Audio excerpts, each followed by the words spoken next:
Thank you for broad shoulders that we're standing on today. Your life has changed the whole wide world, made it a better place. You didn't do it for riches and never considered fame. Who could imagine a southern colored boy could change the world that way? Thank you for broad shoulders. This is Vision, the network, and tonight we have a special guest. We have with us Dr. King. It has been several years since we've heard from him.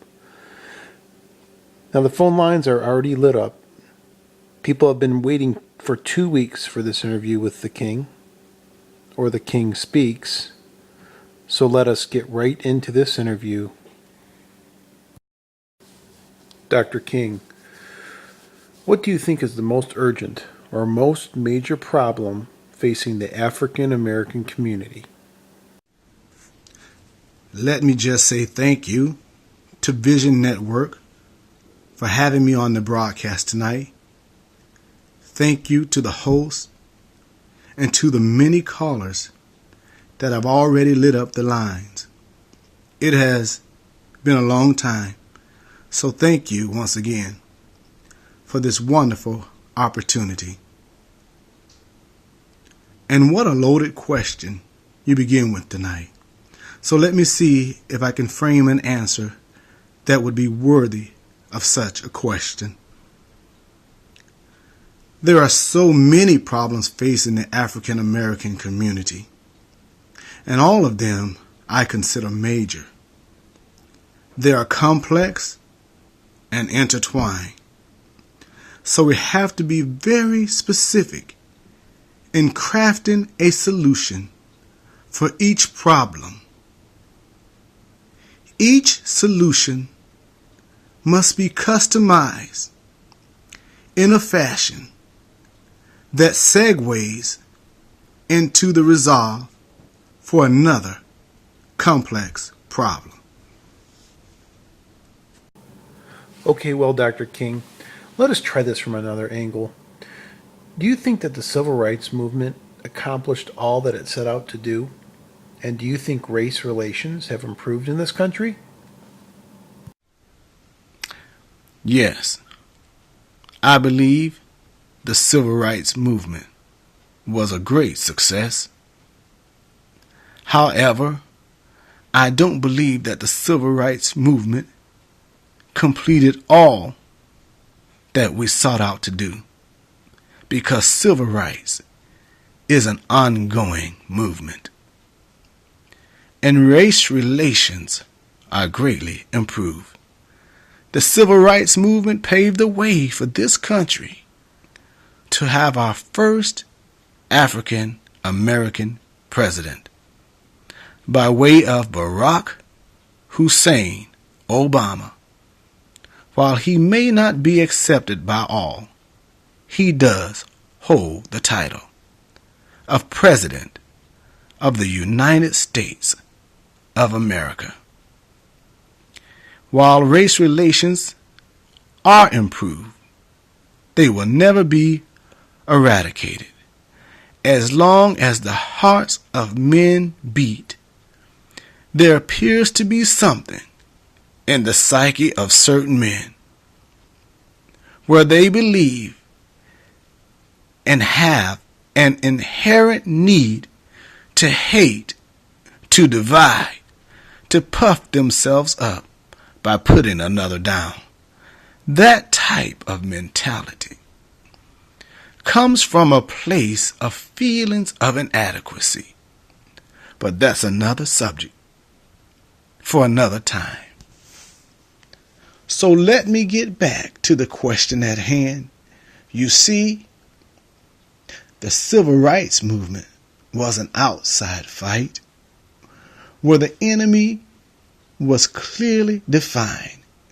We had one common goal and one common vision.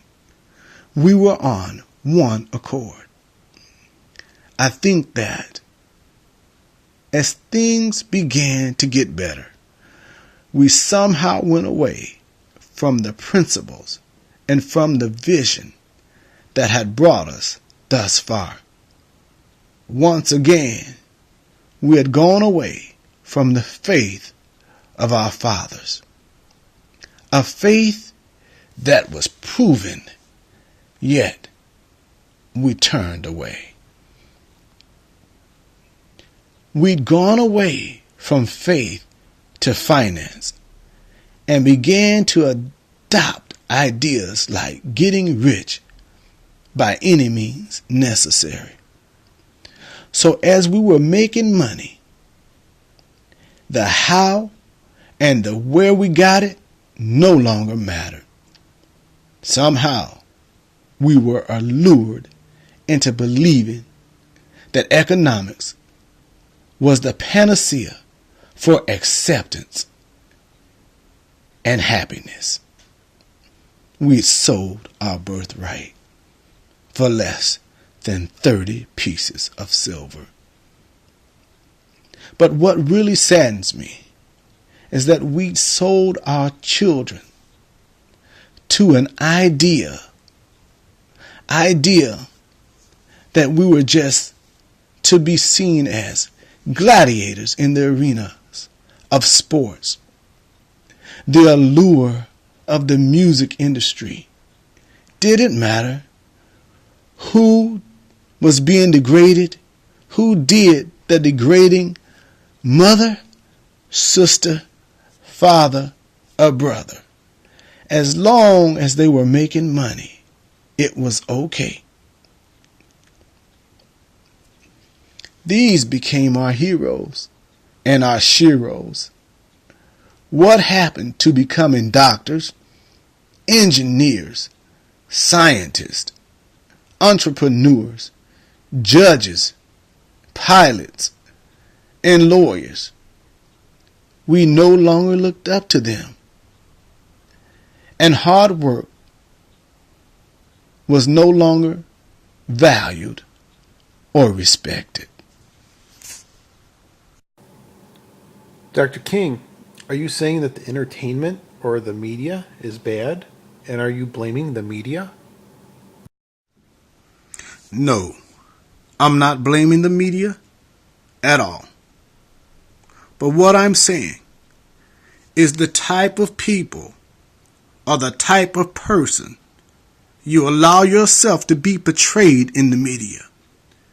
When you become the face of the robber, the drug dealer, and the drug addict, the face of the pimps and the prostitutes, when you become the face of violence, of sickness and disease, and the face of everything that ails America, there becomes a tolerance for such. It becomes acceptable. And then it becomes seen as normal. Sometimes we call it a part of culture. It becomes normal and set aside for a particular community. Now that's a problem for me. It's a problem because I know that by beholding, we become changed.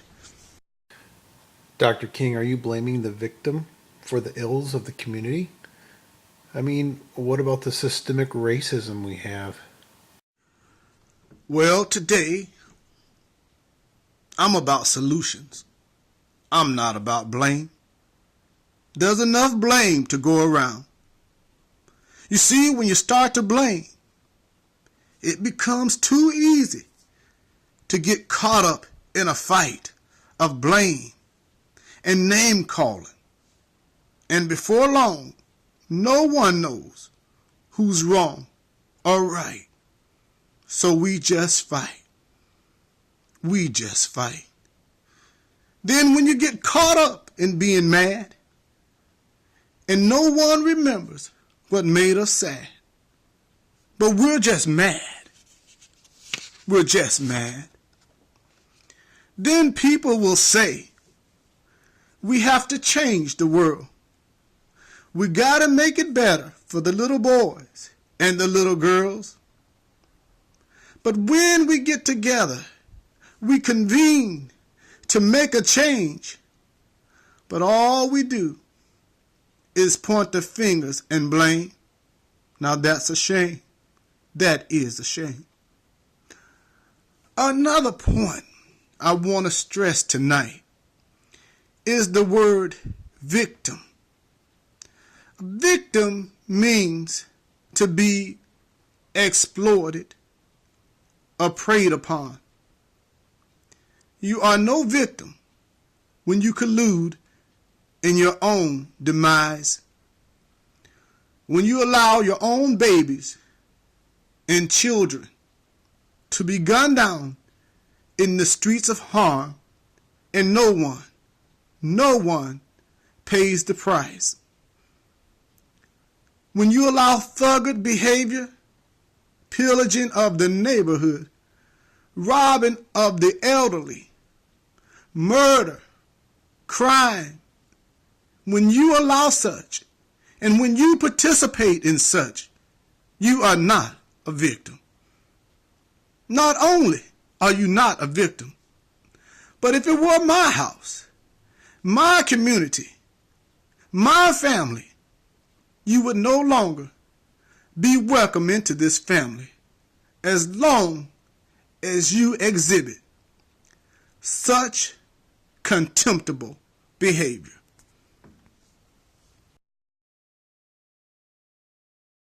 Wow, a lot has been said here, and the lines are blowing up, and we are going to try and get to all your calls, so hold on. But first, let's take a commercial break to digest some of this. Then we get caught up in a fight. We forget about doing right, but we just fight. We just fight. No one cares. What's wrong or right? Then we get caught up in being mad. We forget what made us sad. But we're just mad.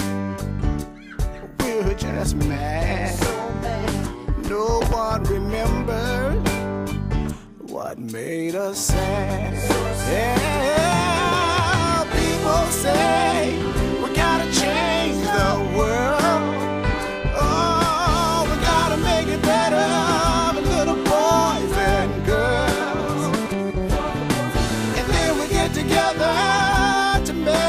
Change, and all we do, point the fingers and blame. What a shame.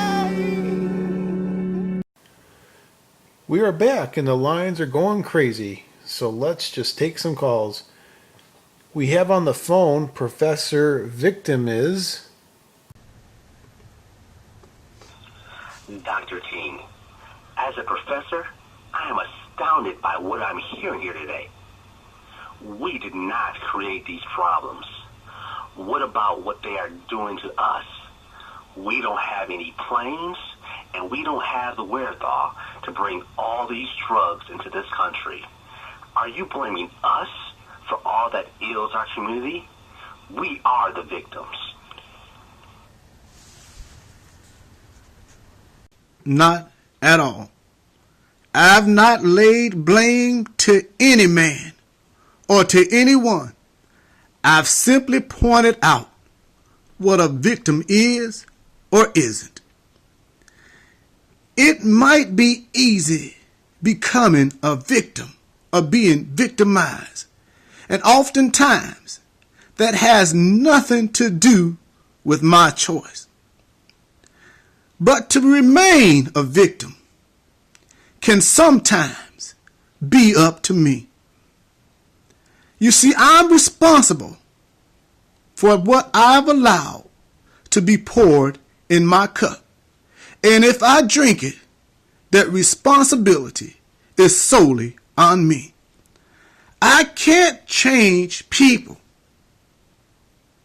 but I do believe that I have it within my own DNA to change me. We have Latreia on the phone. Latreia, what is your question for Dr. King? Yes, hello, Dr. King.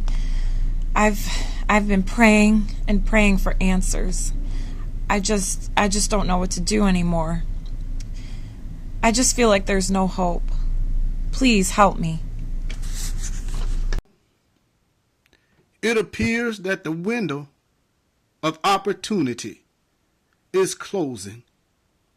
There is hope. There is always hope. You see, when men and women decide to stand up and call right, right, and wrong, wrong, that's when change will come. When you have it within you the courage to speak the truth to those whom you identify with greatly and whom you love and whom you don't want to see any harm come to. But at the end of the day, speaking the truth is for the greater good. So Latreia, thank you for the call. And remember, there is always hope, because there are many people out there just like you and me who are praying for answers. And I hope by the end of this broadcast, you will have some answers. Don't be discouraged, because there are many people in the community just like you and I, and we're just waiting for a change. And joining us on the line, we have Sensitiva. Please go ahead with your question, Sensitiva. Dr. King, how should I feel when I know that some people at work don't like me just because I'm black? I don't know that you should attach a particular feeling to that, because there will always be those who don't like you for whatever reason, and that shouldn't become your problem, nor should your focus be getting them to like you. Just as long as they treat you with respect. And remember, you must always command respect through your actions. Sometimes you have to take the high road. Sometimes you'll have to turn the other cheek. And in doing so, in taking the high road, you'll only soar to higher heights. You see, sometimes life will try to bring you down. But when you're an eagle, it can't keep you on the ground. Some people may try and steal your dream, but no one can change what you were meant to be. So take the high road, and don't get it confused that taking the high road is about being a doormat, but it's about demonstrating integrity in character in even the worst of situations. It's about standing up for what is right. We have more callers on the line, but we have to pay the bills. Let's go to commercial break. Stay right there, and we'll be right back. Sometimes life will try to bring you down, but when you're an eagle, it can't keep you on the ground. With these wings, yeah, I was made to fly. If I don't spread them, I think I'll burst inside. I'm taking the high road, letting all my troubles go, turning the other cheek. There's nowhere but up for me. I'm taking the high road, letting all my troubles go, turning the other cheek. There's nowhere but up for me.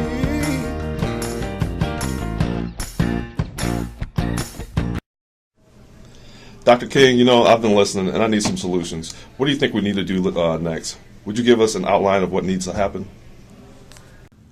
What a powerful question, Mr. Hopeful.